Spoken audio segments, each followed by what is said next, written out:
We were reading one excerpt yesterday, but today we had a third excerpt from Valentine Low's upcoming book on October 6th. If you have a Amazon set to UK, then you can already pre-order that on Kindle.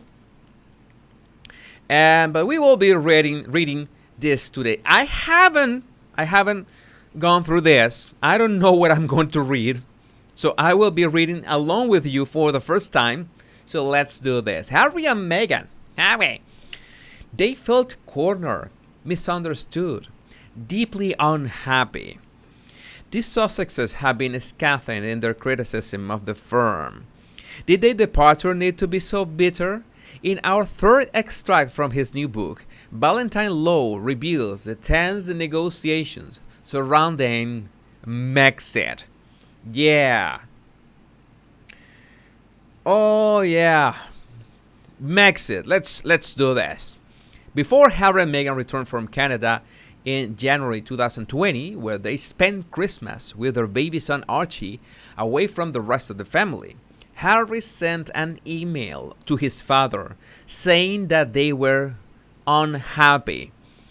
The current setup was not working for them, and they wanted to go and live in North America. Harry seemed to be under the impression that they could just sort it out by email before he and Meghan got back to London on January 6. The reply they got, however, was that this would require a proper family conversation. That makes sense. It's not something that you can sort out by email. Man, come here and we can have some tea over this. They were also told that the first date that the family would be available was January 29th because, people, this family is not like any regular family. Everyone is busy, with royal engagements that require time and dedication and study and especially time. It is not clear if this inflexibility was on the part of Charles, who was due to be in Davos, or that this was the response of his longtime private secretary, Clive Alderton, pulling the strings. I think it could be both. I think if you have a secretary that knows that you're going to be busy and this is not really an urgent matter, all right, because, I want to live in North America. Okay, but you have an urgency to go and live in North America? Is something wrong? Nothing wrong? Okay, we have to talk. Well, we can talk all together at this date. Why not? Yeah, that's how this works. All right. Either way, from the Sussex point of view, this went down incredibly badly because they wanted things ASAP. I want a family reunion right now because I want to say something. I want to just leave. It fed into the narrative that they were not being taken seriously by the palace machinery or by the rest of the family. And I think this is the opposite. I think if you know that this is a serious discussion, you need to allocate the right time for everyone to be present and realize that this conversation has to be had, okay? And everyone needs to hear it from you at the same time, and every single person being at the same time it will take a bit of effort. So, saving the date makes the right thing to do. But no, if you're entitled, if you're a narcissist, you will say that you cannot attend me right now. Attend is not me. It's not the word. You cannot have this meeting right now, like today, as Meghan was talking yesterday when we were reading those extracts. We are at Buckingham Palace. We want the tiara right now. Well, it doesn't work that way. We have a process around these things, and you have to remember too that Harry was a senior royal at that moment. It's not like okay, let's have that conversation lightly today. No, we have to have that conversation because you are a senior working royal, so it's not that simple, right? That's my take. That is my take. Right, Harry had tried to speed up matters by arranging to see his grandmother alone before he left Canada. However, the message was conveyed to him that the Queen had been confused about her diary and was no longer available. Harry was incensed because it was not true. The courtiers had got in the way, it seemed, because they saw the meeting with the Queen as an attempt to pick the Queen off before Harry started talks with the rest of the family. That is a strategy that you try to speak in private, for example, Harry with the Queen, to try to sugarcoat things, to try to get her support. So when you're going to talk to the family, you already had the support of the most important member of the family, so to speak. Okay? That's a strategy. That's something that you use in manipulation. But I don't think there was Harry come up with that on his own. I'm sure that Meghan told him, you have to talk to your grandmother first and then talk to the whole family, because that's the way you will have leverage. It's something that you can even use in negotiations and in business. That's an actual strategy. As one source put it, there was a danger that a private conversation could be interpreted very differently by two people. And that's why it's important that everyone was there at the same time. So they made sure that Harry did not say some words to one person and different words to another person. That's what they're trying to avoid. If there are trolls, my dear mods, if there are trolls, don't ask. On first offense, just blow them, just blast them. Go ahead. All right. That was said to have made Harry so cross that for a while he considered driving straight from the airport to Sandringham to drop in on the Queen unannounced.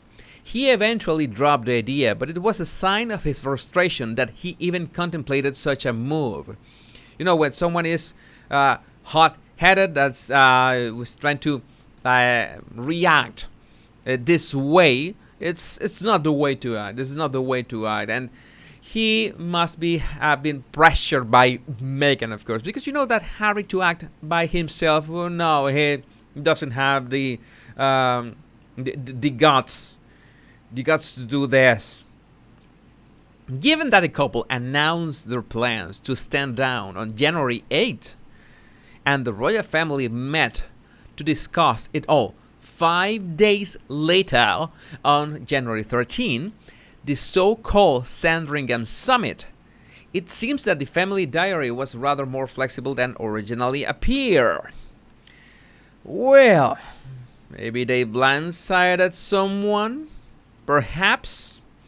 Harry and Meghan could be maddening, of course. They had already infuriated the royal family by pushing out their Brexit announcement on January 8 with the minimum of notice, when all the talks have been about issuing a joint statement. I want to highlight this because when you analyze behavior, whether it's body language or it's verbal expression or it's general behavior of the people, it's never one single clue, one single signal. You have to stack them and realize that sometimes you have signals from different categories or different points of time, and you realize that they point to the same conclusion, to the same traits. For example, read this. Let's reread this. Harry and Meghan could be maddening, of course. They had already infuriated the royal family by pushing out their Brexit announcement. It's like I'm going to try to twist their arm, pushing this announcement by January 8. Okay? You do it like a means of blackmailing or threatening or, twisting the arm, metaphorically, of the royal family.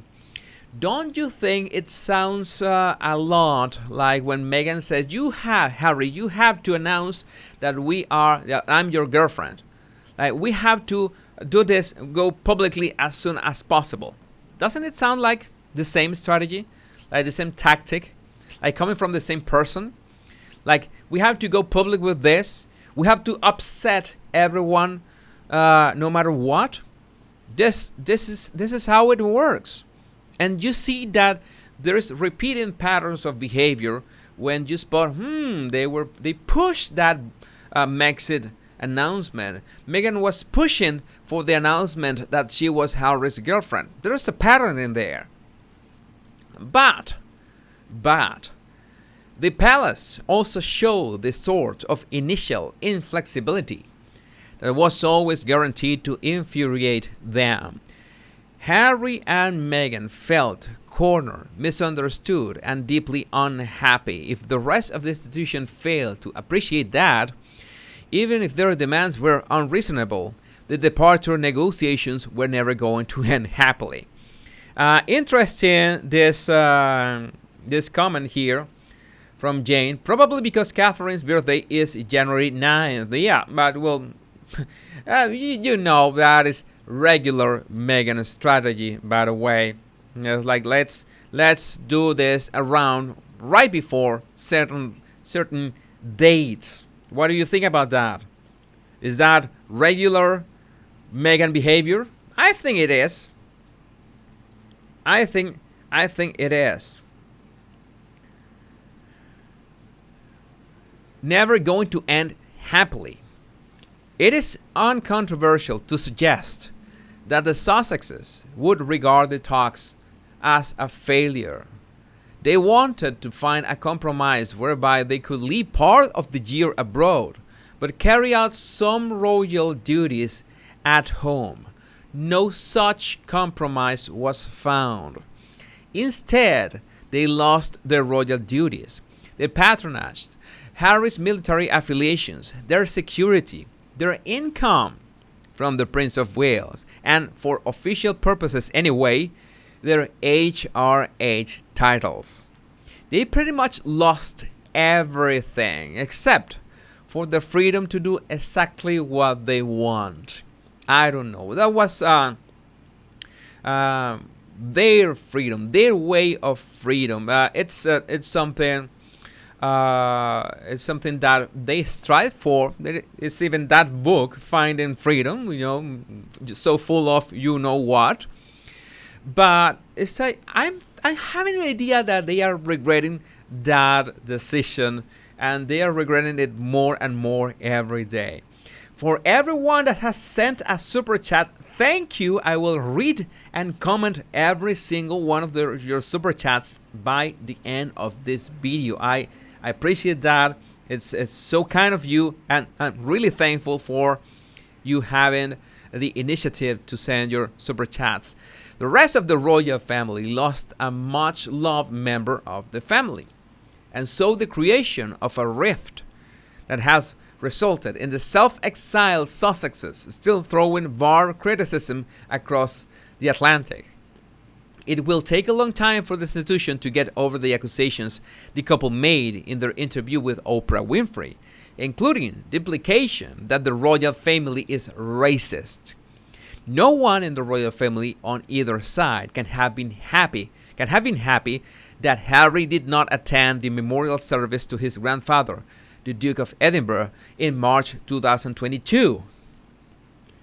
Oh, the Oprah interview.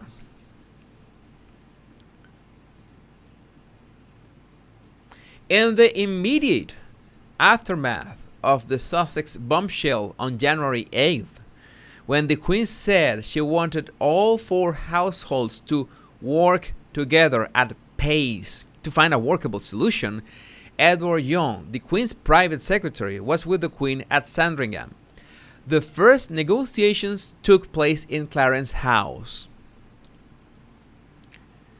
Charles' home ground. Over the following 4 days, with the private secretaries and communications secretaries from the four households all trying to find a way to make the Sussexes' dreams a reality. They gather in Alderton's office, a sunny first-floor room where paintings from the royal collection sit alongside photographs of Alderton's own family. Young would join the talks on the phone from Norfolk, but for the first few days, it was Alderton who was leading the discussion. So this group of people trying to figure it out how to make this work. They can't say, the Montecito duo can't say that people were not actively trying to make this work. How can we make this work? That was dedication. That was cooperation. At the same time, you know how Meghan and Harry were treating everyone. Were treating their staff. That's why we got that term, that the Sussex Survivors Club. Later, they would all have talks at Buckingham Palace. Simon Case, Prince William's private secretary, who is now cabinet secretary, also played a pivotal role. He was talking to both sides, said a source. The people sitting around the table went through 5 different scenarios, which ranged from Harry and Meghan spending most of their time being working members of the royal family, but having a month a year to do their own thing, to them spending most of their time privately, but doing a select number of royal activities. There was, according to more than one source, a positive atmosphere in the room. They wanted to find a solution. So this is important to make the distinction that the narrative that we have been sold by the media so far is that the Queen said categorically, no, it is not possible. It is no, and that's it. And that was not the case. All 4 households work for a solution and tried to find a way for these two to have what they wanted. But if you were in yesterday's live, you might be aware that they wanted everything to fail from the very beginning. And this is something that narcissists do. And if you have a narcissistic boss, or you have to report to a narcissist, they will do this so that they can blame you eventually for something. They will set you up for failure. They will speak in vague terms. They won't be precise about the steps to do whatever they demanding from you. Things they would want you to fail. This happens a lot in workplaces, so they can be seen as efficient, as the people that get things done, and you are the inefficient, the one that messes up everything every time. That's what narcissists do. And yesterday, in reading this excerpts, we noticed that was the plan of the Harkles from the beginning. And maybe they knew that they were demanding something that was not possible. They were not going to reach an agreement, and they knew it. And they did this on purpose so they could mess up with the firm, with the royal family, and ultimately with the Queen. At one stage, Alderton made the point that if they could get this right, they would be solving a problem for future generations of the royal family who were not in the direct line of succession. That will be great. They will say, hey, this problem that we are solving could set a precedent, a positive precedent for future generations of royals. That will be great.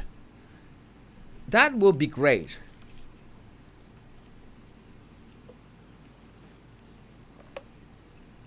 But sadly, that was not the intention of Meghan and Harry. Sorry.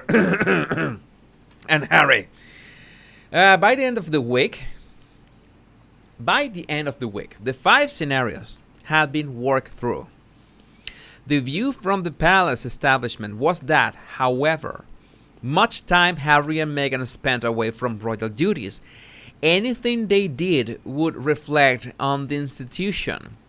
That meant that the normal rules about royal behavior would apply. They should not act or take decisions in order to gain financial or other material benefits for themselves, their family, or their friends. What? Said Meghan. Howie, did you read this? Did you read this, Howie? How can they? How how I'm gonna finance my Tom Ford clothes? How is Meghan going to pay for her all her Tom Ford stuff? I don't know, but that was that I always said there was this conflict of interest, that Harry and Meghan were out for the money. That's why they wanted to trademark and use the Sussex Royal brand. They wanted to monetize. They wanted to capitalize on something that was not designed for this from the beginning. And Harry knew this even before knowing who Meghan Markle was. So, as I'm telling you, this is something that narcissists do. It doesn't make sense. You are left all messed up. Like, what did you do wrong? Nothing. Is that they set you up for failure. That's what they do. They love to do that. That's another way of power and control. But the Sussexes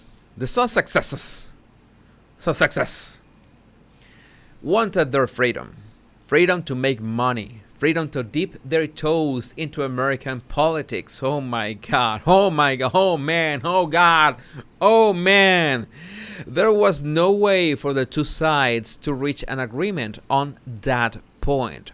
Crucially, it was the Queen who took the view that unless the couple were prepared to abide by the restrictions that applied to working members of the royal family, they could not be allowed to carry out official duties. One source said there was a very clear view. You can't be in and out. You remember the Karate Kid, right? You remember Mr. Miyagi? Miyagi-san said you cannot be in or and out of karate at the same time. You have to be in because it's like a fly. You get slide like a fly. You can't be in and out. And if you've got such clarity of view, it's very difficult to say, why don't we go 10% this way instead of 20%? Compromise was off the table, removed by the Queen. It's like that book from Chris Voss, Never Split the Difference. There was no 50-50 possible. All right. I have to keep an eye on trolls.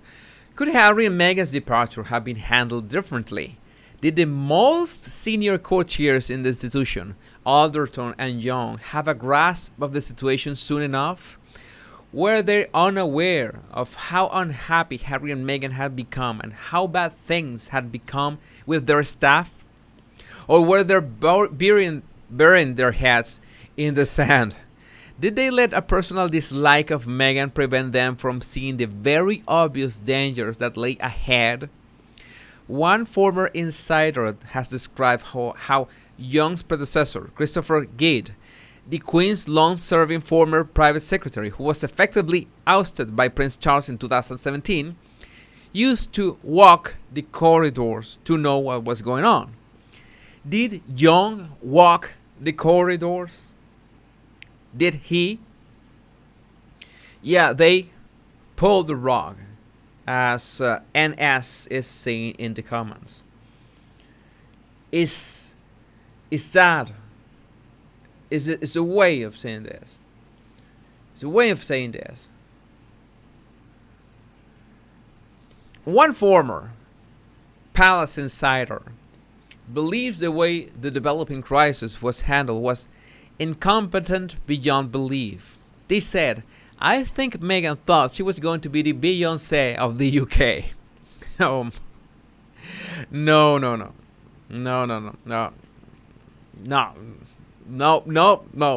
Being part of the royal family would give her that kudos.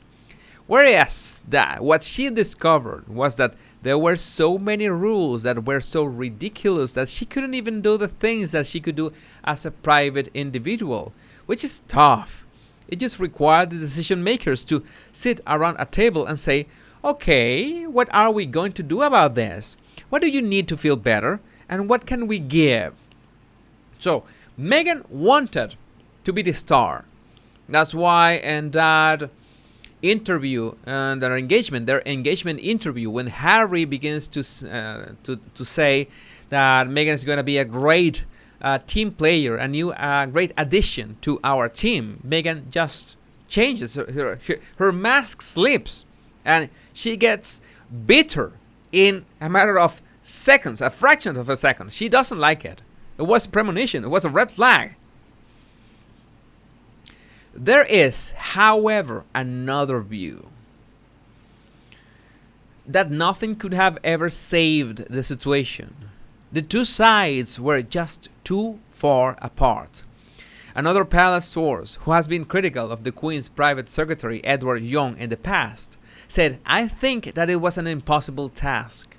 I think in Meghan and the household, you had two worlds that had no experience of each other, had no way to relate to each other, had no way to comprehend each other. And Meghan was never going to fit in that model, and that model was never going to tolerate the Meghan who Meghan wanted to be." This was a failure right from the get-go. This was a failure from the start. I think everyone knew this was going to happen. Every single member of the royal family knew this was going to happen before they got married. I'm sure about that. I'm sure about that.